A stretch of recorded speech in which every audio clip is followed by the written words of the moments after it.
Hello, I'm the Nostalgia Critic. I remember it so you don't have to. Mighty Morphin Power Rangers. I have to admit, growing up, I wasn't really a Power Rangers kid. I was more in that Ninja Turtles X-Men kind of crowd. In fact, when the show first premiered, I remember saying to myself, there's no way this is gonna catch on. People can't possibly be this stupid. And this is why I'm not in the stock market. The show, about 6 bland teenagers who saved the world from Japanese stock footage, was such a huge hit that they eventually made a movie about them in 1995. And does it suck balls? Major balls. In fact, the only difference between the movie version and the show is that the movie version actually has a budget. But instead of using it on mind-blowing special effects and high-tech wizardry, they use it to go skydiving. In fact, that's how the movie begins, with skydiving. Like someone threw a whole bunch of money at the producers and they said, "Yeehaw! We're going skydiving! Bring the camera along! I'm sure we'll fit it in the movie somehow!" And as you probably would have guessed, it's an entirely pointless sequence. Now, the first thing you Power Ranger fans might have noticed is a changing cast. In the film, we see there's a black girl and an Asian boy. But wait a minute, wasn't there originally an Asian girl and a black boy? Well, the problem with that is that the black boy was put in the black suit and the Asian girl was put in the yellow suit. Not very political correcto. When the producers realized racial stereotyping isn't in at the moment, they got rid of the 2 actors, saying there was an intergalactic unemployment line that needed wading in, and replaced them with the 2 you see now. However, the 2 cast members that sadly remain the same are Bulk and Skull, the supposed bullies of the group. Which I always found kind of strange. If they don't like the Power Rangers and they're always picking on them, why do they hang out with them all the time? Hey guys! You might want to slip those on.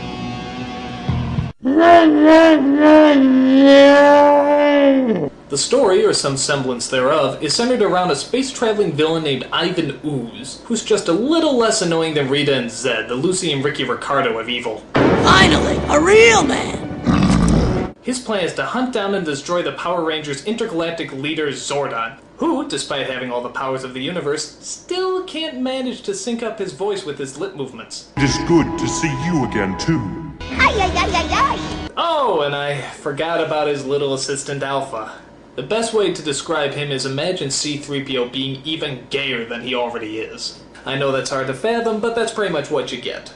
Things start heating up when Ooze starts destroying Zordon for making him miss all the years of torment Earth has gone through. The Black Plague! The Spanish Inquisition! The Brady Bunch reunion! I gotta admit, that's kind of funny. So Zordon's power is destroyed and he's slowly wasting away into a festering ball of nothingness. But don't worry, that doesn't interrupt the Rangers skydiving and rollerblading. It does, however, take away their Mighty Morphin powers. That seems to get their attention. We may not have our powers, but we're still the Power Rangers. I'm gonna disagree with you there, Tommy. You see, being a Power Ranger implies that you have actual power. So, without power, you're just a plain old Ranger. And trust me, they're not very powerful. Especially when trying to protect picnic baskets. Alphabet tells him that the only way to save Zordon is to find the Great Power that's located on a planet far, far away. The Great Power? Well, what's that? Where did it come from? How does it work? Well, this movie has far too many action sequences to worry about tiny little things like plot. However, it does take time to tap into our emotional sides. Zordon, you can't leave us! Ever since you came into our lives, you've been like a father to us all. Yes, I think we can agree that Zordon has been like a father figure to us all. Where are these kids' parents? I mean, seriously, do they ever show up? Are they so inattentive that they don't even know that their kids are on another planet fighting giant black chickens? Do you think they even know that their kids are Power Rangers? How do you miss something like that? And just when you thought this movie couldn't get any lamer, take a look at what pops up next. I am Dulcia, Master Warrior of the planet Phaedos. The planet what? Come on, you can find more convincing names than Star Trek word jumble. So apparently she fights off the birds by swinging these 2 sticks together, throwing them into some kind of hypnotic trance. Yeah, how is that supposed to put you in a trance, just taking 2 sticks and swinging them up and down, up and down, up and down, up and down, up and down, up and down, up and down, up and down, up and down, up and down, up and down, up and down, up. You win this round, Dulcia. So she tells them that they have to travel to a giant phallic symbol that apparently holds the great power. To do that, she dresses them in fashionable burqas and gives them the power of the new sacred animals. You are the bear, fierce and unstoppable. You are the wolf, cunning and swift. Adam, what's wrong? I'm a frog. Yes, a frog. Like the one you kissed.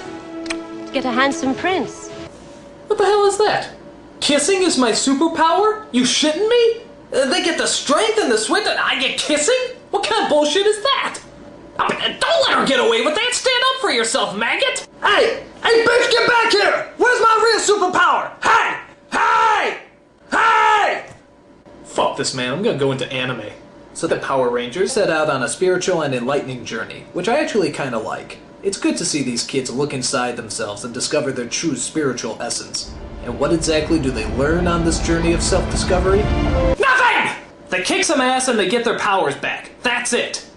Bullshit. That's like telling a kid the secret to enlightenment is punching somebody in the face, which isn't that bad an idea right now.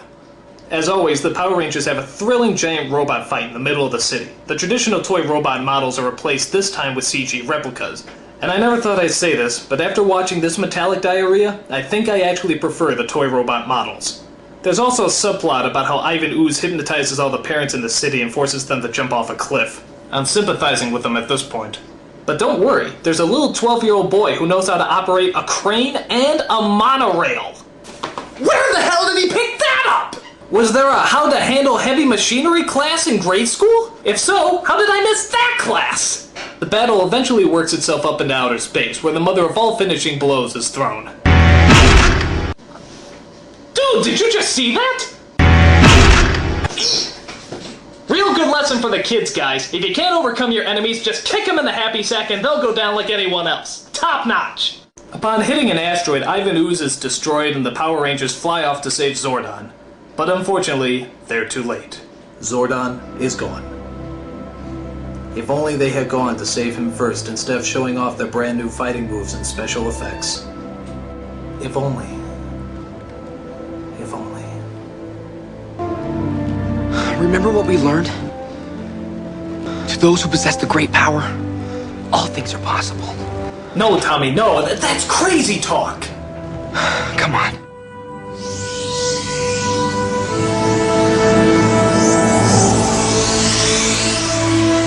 Can it be?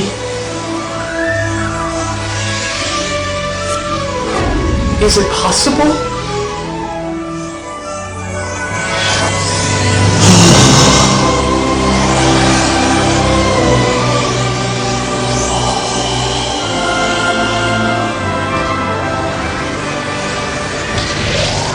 Wait a minute.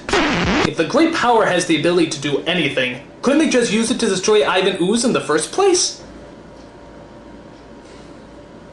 This movie makes no sense! Nothing about the Power Rangers does! How come the monsters always land in the exact same city? How come the city turns into a canyon whenever the fight scene's about to happen? How come nobody recognizes the Rangers even though they wear the exact same colors every day? How come they always move like they have Tourette's syndrome? How come Rita's voice never sounds right? How come they dress up like NASCAR mannequins? How come it's sunny in space? How come Alpha's so gay? How come Kimberly's so hot? Why? Why? Why?